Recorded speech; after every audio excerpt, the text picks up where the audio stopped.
Hola a todos, soy la doctora Angélica Miranda y estamos en Odontopediatría 2 de séptimo nivel. Para empezar esta clase vamos a reforzar conocimientos que obtuvimos en sexto nivel y que serán básicos para poder ver los contenidos de este semestre. En sexto nivel iniciamos hablando de psicología. Muchos de los autores nos hablaban de conducta, informándonos cómo el ser humano, a medida que iba creciendo, iba desarrollando ciertas actitudes. Estudiamos a Gesell, que nos hablaba de edades, nos decía que los medios eran un poquito más complicados que los años enteros, siendo así que un niño de 2 años es un niño muy calmado, muy pasivo, mientras que un niño de 2 años y medio es alocado, agresivo en muchas ocasiones, berrinchudo. Pasábamos a un 3 años calmado nuevamente y un 3 años y medio que otra vez era una euforia total. Llegamos a los 4 años calmado, 4 años y medio, otra vez un niño enloquecido, y llegábamos a un 5 años, el tengo 5 años, que era un niño que se podía decir que la conducta de ese niño llegaba a ser muy parecida a lo que refería a un paciente adulto, ¿no es verdad? O a un adulto.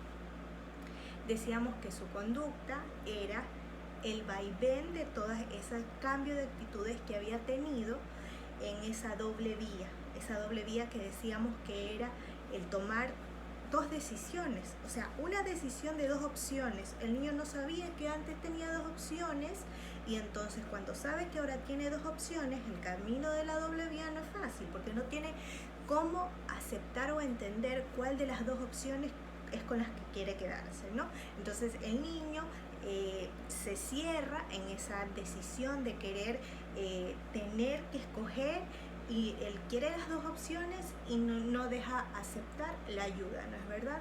Así que llega a un 5 años que ya pasó por todo ese proceso con la ayuda de sus padres, y llega a ser un niño de 5 años que puede tener una actitud muy calmada, muy paciente, puede ser un poquito ansioso, pero bueno, todo esto es resultado de lo que vivió en esos periodos anteriores.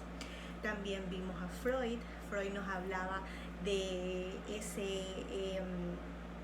esa parte del ello, del yo y del super yo, que en algún momento nos confundió un poco.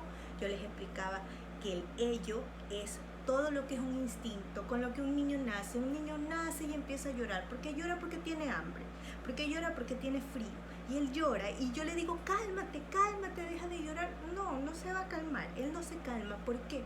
Porque en ese momento él es un bebé, él todo es instinto.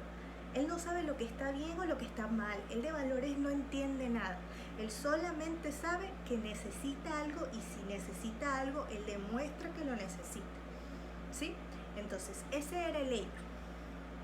El super yo, a diferencia de eso, ya lo obtenemos cuando tenemos varios añitos más. ¿Sí?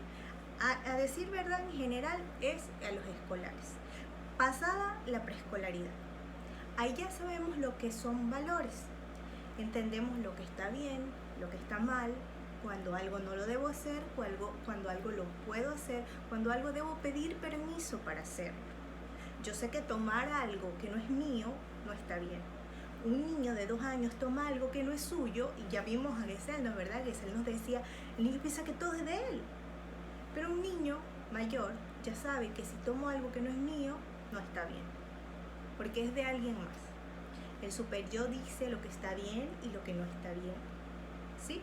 Las normas de etiqueta, la buena posición, el saludo, la educación, es una muestra del super yo.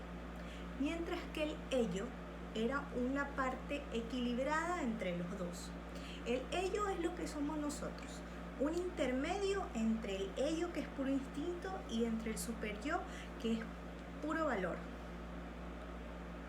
¿Qué quiere decir eso? Yo les explicaba que era como ver los dibujos animados, cuando teníamos al ángel y al demonio a un lado, y uno nos decía, hazlo, no importa lo que te digan, hazlo. Y el otro nos decía, no lo hagas, eso no está bien. Entonces, en el medio estamos nosotros. Sí, tengo ganas de salirme de la clase porque tengo un poquito de hambre, pero el super yo me decía, no lo hagas ya, falta media hora, en media hora sales, puedes almorzar, pero por ahora no salgas de la clase. Y el ello insistía, sal, tienes mucha hambre, ¿qué importa lo que te digan? Si te ponen cero, te ponen cero. Y estoy yo, el ello. ¿Qué hago? Tengo hambre, muero de hambre, no he comido nada, mi superior me dice que no, que espere. Ok, yo soy lo que decido, el ello, soy la que decido, soy el que está en el medio de los dos y decide cuál es la opción que quiero para mí, ¿sí? La que considero mejor. No quiere decir siempre que vamos a tener un equilibrio exacto. Hay muchas personas que son más ello y hay muchas personas que son más superior, ¿sí? Pero a medida que vamos creciendo vamos equilibrando esos dos factores. Otra cosa que nos decía Freud era lo que refería al consciente, al inconsciente y al preconsciente. Y decía que en el inconsciente nosotros guardamos todo lo que nos ha sucedido a lo largo de nuestra vida, todo. Porque no podemos tener al alcance aquí en la memoria, fresco, todo el tiempo, todos los recuerdos que hemos tenido desde el día que nacimos. Yo les dije, nadie recuerda quién fue su doctora, a qué hora de la mañana nació, si hacía frío, estaba muy claro, muy oscuro ese día. Nadie recuerda exactamente todos los episodios de su vida porque no tendríamos la capacidad de guardarlo todo tan fresco y traerlo a la mente así de rápido, ¿sí? Entonces, hay información que se guarda en el inconsciente siempre, en nuestro disco duro. Allá va todo guardado, todo archivado. Y nosotros, el consciente, solamente una pequeña partecita, ¿sí? En general, nosotros nos basamos toda nuestra vida en el inconsciente. Y el preconsciente es información que nosotros tenemos, que no la recordamos siempre, pero que la podemos traer al presente si la necesitamos. Yo les daba un ejemplo de las benditas tablas, que muchas veces nos había costado un poco aprenderlas, que no estamos todo el tiempo repitiendo 2 por 1, 2, 2 por 2, 4, no lo estamos repitiendo siempre, pero si nos dicen, ¿cuánto es 3 por 5? 15. Lo sé, no lo estoy repitiendo siempre, pero si yo lo necesito, lo traigo, ¿sí? Entonces, bueno, estas eran cosas de la conducta que nos explicaba Freud, que nos explicaba Wiesel.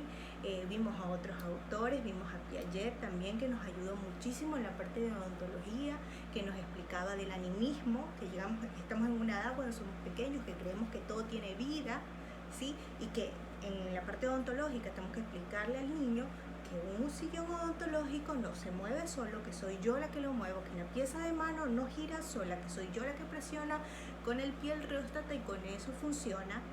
Le muestro en la uñita, le explico, ¿sí? Que todo en odontopediatría, toda la conducta se basa en la conversación que nosotros podamos tener con los pacientes. Y así veíamos conductas de los pacientes en el consultorio, de los niños en el consultorio. Y veíamos que cuando estábamos hablando de niños completamente negativos o un comportamiento negativo, era aquel niño no cooperador, el que no tiene la capacidad de poder establecer una comunicación con el odontólogo. ¿Cuál es el caso de esos niños? Niños menores de 3 años o niños o personas adultas con algún tipo de discapacidad neurológica. Sí, con ellos no podemos establecer una conversación en la que al menos entiendan una técnica, por ejemplo, de decir, mostrar, hacer, y que no comprendan todo el proceso. ¿Sí? Son pacientes que en algunos casos podemos utilizar algún medio farmacológico o inclusive llevarlos a una atención por medio de sedación o por medio de anestesia general, porque las técnicas psicológicas no pueden ser aplicadas en ellos, ¿sí? No en todos los casos, no en todas las discapacidades, pero son casos en los que aplican, ¿sí? También veíamos que había niños que tenían un poquito compleja la cooperación, pero que podían, sin embargo, ser adaptados a la consulta. Y para esa adaptación a la consulta teníamos diferentes técnicas de adaptación. Una de las que más utilizamos nosotros en la consulta es la técnica decir, mostrar, hacer. ¿Cómo funciona la técnica? Le explicamos al paciente con palabras sencillas que él entienda, porque estamos trabajando con niños, qué es lo que vamos a hacer. Ok, el día de hoy vamos a limpiar los dientes. No le digo, voy a hacer una limpieza con un cavitrón y un escáler y también voy a utilizar un producto microabrasivo. No. Yo al paciente, al niño, le explico con palabras que él pueda comprender.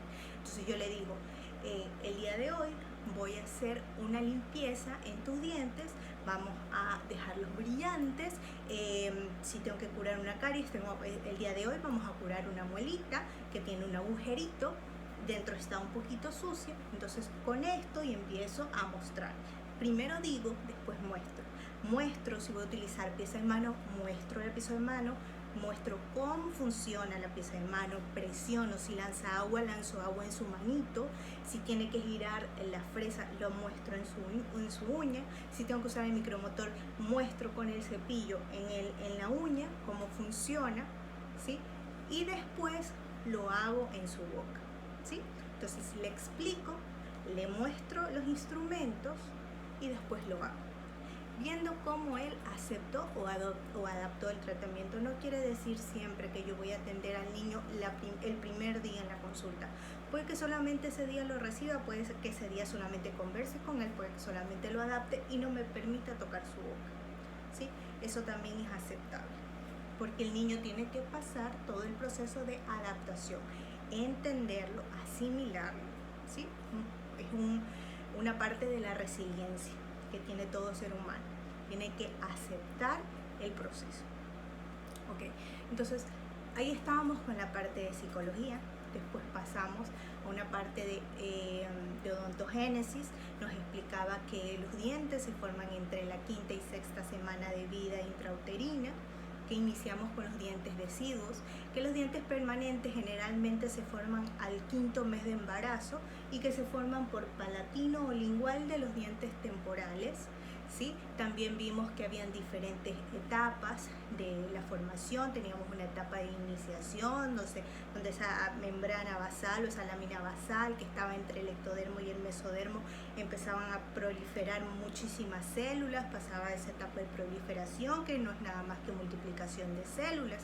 Teníamos una etapa que se llamaba morfodiferenciación, que le daba la forma y el tamaño final a los dientes, ¿no es verdad? Y bueno, llegamos a una etapa final que era la de calcificación o mineralización, en donde todo ese diente empezaba a mineralizarse y absorber todos los minerales del medio externo. Para seguir el proceso de mineralización o calcificación tenemos la tabla de Nola, que la pueden buscar en el internet y podemos conversar de ella en una próxima sesión. Bueno, después de haber hablado de la etapa de de la etapa de odontogénesis, nosotros pasamos ya a hablar o a basarnos un poquito más en lo que era atención del paciente, ¿no es verdad? Entonces empezábamos con un diagnóstico. Decíamos que para hacer diagnóstico en el paciente o en la cavidad bucal de un paciente necesitábamos ¿qué cosas? Cepillar, porque tiene que estar limpio la superficie que vamos a revisar, entonces necesitamos hacer una profilaxis de ese paciente. Después de eso, ¿qué necesitábamos también? Para poder ver, iluminación. Entonces, puede ser una luz que tengamos, una linterna, puede ser que nos estén alumbrando con algún tipo de iluminación, o que tengamos la iluminación natural. Si lo hacemos en un lugar externo con el paciente, en un lugar abierto, podemos, mientras haya luz solar, poder hacer el diagnóstico también del paciente. ¿Qué necesitamos también? Secar las superficies. Una vez que secamos las superficies, nosotros podemos ver y diagnosticar en qué etapa de caries está. Recuerden que después vimos ictas. Entonces, el ictas nos menciona no solo localización de caries, como nos hablaba antes Black, sino que también nos dice en qué estado está la lesión, ¿sí? Si está en esmalte, si está en dentina, si es una lesión activa, inactiva, y cómo diferenciábamos entre si era una lesión activa o inactiva de caries. Si era una lesión activa, nos decía que era un blanco opaco, o si digamos estaba en dentina, era una caries con un color marrón claro, en algunos casos puede ser hasta verdoso, pero nos decía que si ese tejido está remineralizado en el esmalte, por ejemplo, esa mancha blanca, que es la primera manifestación de caries, si está remineralizada, ese tejido brilla, es muy brillante y durísimo, remineralizado. mientras que la dentina se vuelve en un color oscuro, casi negro. Es un café muy oscuro y brillante, lo que indica que todo ese tejido ha absorbido minerales. Inclusive es mucho más fuerte que una dentina normal. Entonces, en ese diagnóstico, en ese primer diagnóstico, nosotros no solamente decíamos cuántas cavidades o si tenía lesiones cariosas el paciente, también nosotros explicábamos si tenía riesgo de caries. ¿Qué era valoración de riesgo cariogénico en el paciente? Era poder determinar si ese paciente tiene tendencia a caries o no. Puede ser un paciente que no tenga ninguna lesión de caries en boca, pero que tiene riesgo caries. Es decir, que yo le estoy diciendo, si tú continúas con estos malos hábitos, en un futuro tendrás caries. Tu esmalte empezarán a desmineralizarse, porque la primera parte de la caries es solo metabólica, es pérdida de minerales. No tiene que ser clínica. Clínica ya sucede cuando hay mancha blanca. Y cuando hay mancha blanca ya es un proceso de caries que ya ha avanzado. Entonces, la primera manifestación es metabólica. No siempre el paciente lo hace porque no tiene una buena higienización, no solamente sucede porque el paciente no aplica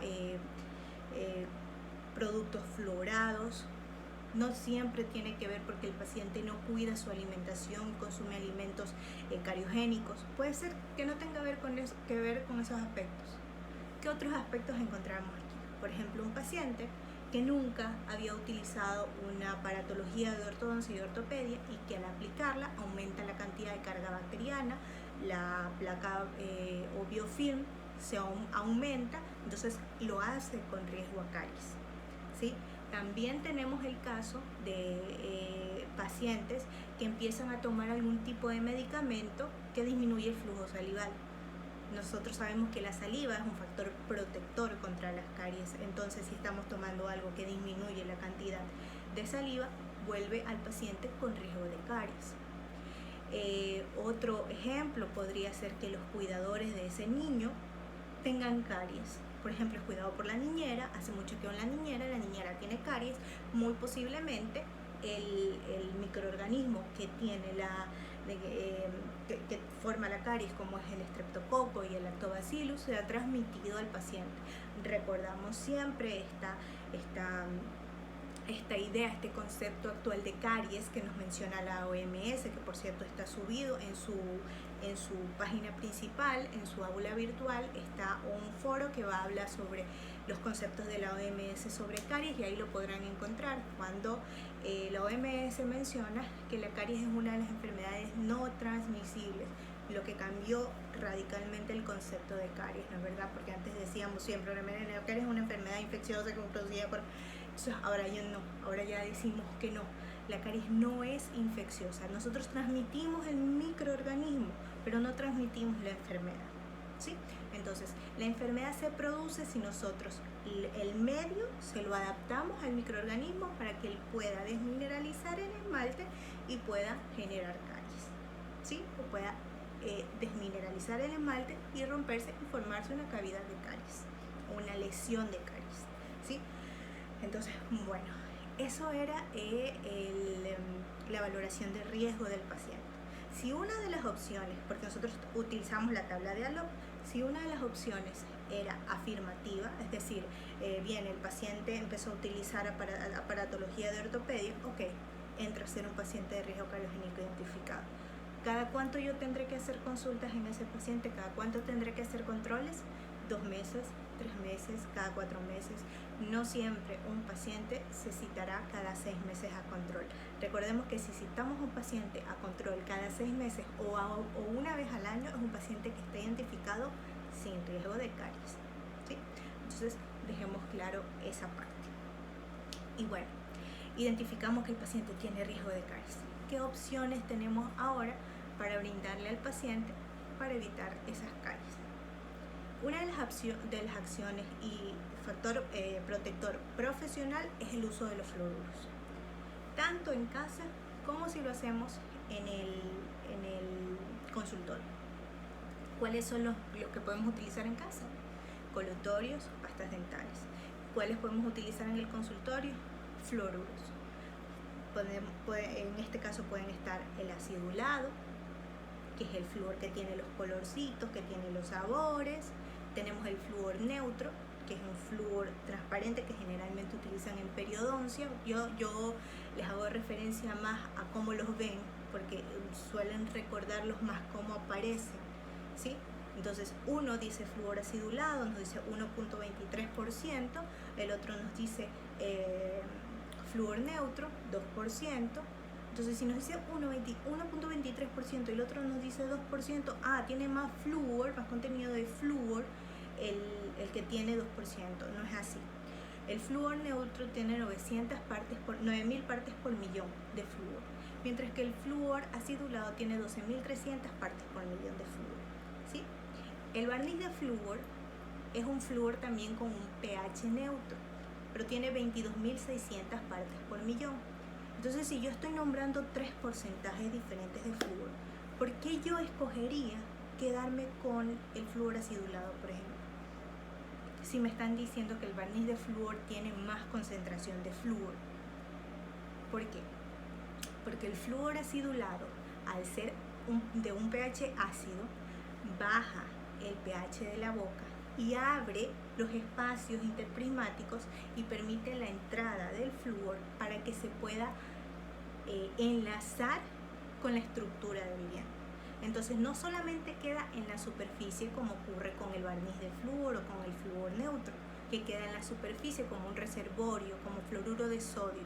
No solo se quedan en la reserva, en la superficie del diente. El flúor acidulado logra entrar con esa baja de pH, logra entrar en la estructura del esmalte y unirse a la estructura, como una fluoridroxiapatita, ¿sí? Entonces, hasta aquí estamos con sexto nivel. Importantísimo caries, importantísimo flúor. Una parte que se me queda pendiente de caries es hablar sobre el dichoso bicho que todos apuntamos con el dedo, el Streptococcus mutans. Nosotros hablamos y mencionamos por qué es malo el estreptococo. Yo les expliqué, el estreptococo siempre está en la boca del paciente. El hecho que tengamos Streptococcus mutans, todos nosotros, no quiere decir que todos nosotros tengamos caries. Eso fue explicado. ¿Por qué? Porque muchas veces dicen, sí, es que tal persona tenía caries, entonces me transmitió, entonces yo usé el cepillo, me equivoqué y me pasó la caries. No, ese concepto ya es cerrado, ese concepto ya pasó a la historia. ¿Qué necesita el Streptococcus para generar caries? O el resto de microorganismos para generar caries. Colonizar. ¿Y cómo logran colonizar? Primero, dándole lo que come. ¿Qué come ese microorganismo? El principal, el estreptococo, que es el Superman de todos los microorganismos, que es el Iron Man de todos los microorganismos, porque tiene más acción que cualquier otro. Él come azúcar, y si le doy azúcar de comer, pues él se queda viviendo ahí. ¿Qué hace ese estreptococo con el azúcar? Número 1, genera la sustancia láctea, que era una gomita que le permitía pegarse a cualquier superficie de los dientes. ¿No es verdad? Podíamos encontrar caries en las caras libres de los dientes. ¿Y por qué? Porque tenía cómo agarrarse. Encontrábamos estudios en que revisaban, hacían cortes y veían que en caries en superficies lisas, donde un estreptococo, donde un microorganismo se rodaría, estaba el Streptococcus mutans ahí. ¿Por qué? Porque tenía la facilidad de poderse agarrar. ¿Y esto por qué? Por el azúcar. ¿De qué otra forma utilizaba el azúcar el Streptococcus mutans? Guardando una reserva. Yo les decía que era parecido como los osos polares cuando invernan, cuando comen mucho y después se quedan durmiendo todo el invierno. Algo así le pasaba a él, comía todo el azúcar que podía y guardaba sus reservas para cuando el humano no comiera tanta azúcar. Entonces él tenía esa reserva ahí. Y otra cosa que es el Streptococcus, una vez que la tenía dentro, ya era su azúcar, ya era su alimento, lo terminaba expulsando como un ácido. En este caso el ácido láctico, que es el principal responsable de la desmineralización del esmalte, ¿sí? Entonces, ¿qué otra característica tenía el Streptococcus mutans? Poder consumir rapidísimo azúcares. Hay muchos microorganismos que mueren ante tanta cantidad de azúcar. El Streptococcus mutans agarra lo que puede, come todo lo que puede y lo mantiene dentro como reserva, ¿sí? Entonces esa era otra de las características del Streptococcus. ¿Qué más hacía? Ya dijimos que generaba ácido, pero otra de sus funciones es que puede soportar pH ácidos. Es decir, que el medio donde él vive sea ácido, baja el pH, él mismo baja el pH eliminando ácido, baja el pH de la boca y en ese pH bajo él puede sobrevivir. Hay microorganismos que morirán porque no soportan los pH ácidos, pero él no. Él continúa viviendo en pH ácidos. Entonces, son características que tiene el Streptococcus mutans que muy pocos microorganismos tienen. Es decir, pueden tener unas que otras características que también presenta el mutans, pero él se las lleva todas, se le lleva las de ganar. Entonces, por eso es que hemos culpado tanto al microorganismo. Pero ¿de qué manera no lo dejamos colonizar? Primero, evitando los azúcares a cualquier hora. ¿Sí? Nosotros lo que decíamos es que era mejor consumir azúcares en momentos en que nuestro pH se va a lograr equilibrar después. La curva de Stefan lo que nos decía es que nuestra saliva de manera normal entre 30 minutos a 1 hora va a demorarse en equilibrar el pH nuevamente. Entonces yo le tengo que permitir a ese paciente mantener un tiempo largo en que pueda equilibrarse el pH. Si yo le doy de comer azúcares en la mañana, lo mantengo al menos hasta que llegue la hora del almuerzo y vuelvo a comer junto con su comida, bajará el pH. Entonces comerá como un postre el dulce, el pH va a bajar, pero en 1 hora se va a equilibrar y se va a mantener en equilibrio hasta que llegue la siguiente comida, ¿sí? Pero es muy diferente si un niño come un dulce a las 9 y a las 10 le vuelvo a dar un dulce y a las 11 le vuelvo a dar otro dulce y a las 12 le vuelvo a dar otro dulce, y en qué momento el pH logra equilibrarse y mantenerse en equilibrio, que es lo importante en este caso, mantener el equilibrio del pH, ¿sí? Entonces era una de los factores que hacían que, teniendo microorganismos cariogénicos en la boca, no permitirles colonizar. Saber en qué momento puedo consumir azúcares y en qué momento no puedo hacerlo, ¿sí? Otra cosa, el cepillado. Si nosotros eliminamos el biofilm, eliminamos el medio para que el estreptococo se mantenga en la boca, si lo cepillamos y lo eliminamos todos los días, no va a poder colonizar. Él necesita establecerse en un lugar, ¿sí? Generar colonias, familias y familias de microorganismos para que entre todos puedan colonizar. Unos pocos no pueden generar patogenicidad. Necesitan tener de muchos microorganismos para poder ser patógenos, ¿sí? Entonces, necesito consumo de azúcar y dejar de cepillar, dejar de higienizar mi boca. Esas dos cosas necesito para que se pueda establecer la caries.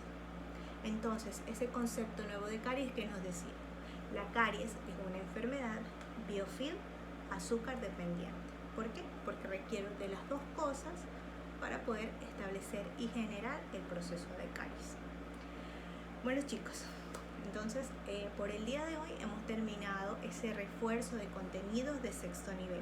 No es todo lo que vimos, porque lo que nosotros vimos duró 6 meses por varias horas a la semana. Sin embargo, es un refuerzo porque lo que viene de aquí adelante no repetirá estos procesos más que mencionarlos de vez en cuando, pero serán temas un poquito más extensos. Veremos qué hacemos ante caries extensas, caries avanzadas, procesos de caries avanzados, qué hacemos en traumatismos dentarios de pacientes pediátricos, qué hacemos con pérdidas dentarias anticipadas, pérdidas dentarias múltiples de pacientes, cuando no están programadas, cuando no son fisiológicas. También vamos a ver patologías pulpares y tratamientos a esas patologías pulpares, cirugía en odontopediatría, cuando está indicada y cuando no, y una pequeña parte de atención de pacientes con discapacidad. Entonces, los espero en las próximas clases. De lo que dejamos hoy, les pido que revisen el foro que les dejé abierto en la primera parte de nuestra aula virtual sobre los temas de la OMS, y quisiera que mencionen sobre este video y sobre lo que leyeron ahí, temas que les llamaran la atención. Nos vemos en la próxima clase, tratamientos de caries extensas.